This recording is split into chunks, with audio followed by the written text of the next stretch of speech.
ยกตัวลุ่มนะครับ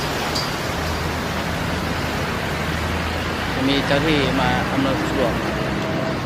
น้ำก็จะผุดตามท่อระบายน้ำนะครับหลายที่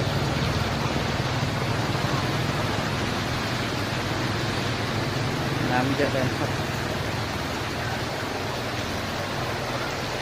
แบกไปครับ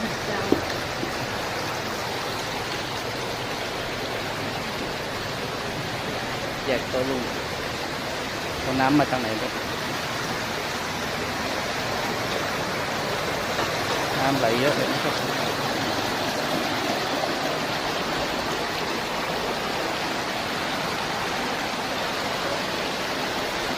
แยกตัวลุ่มนะครับพายุพาจะกิจ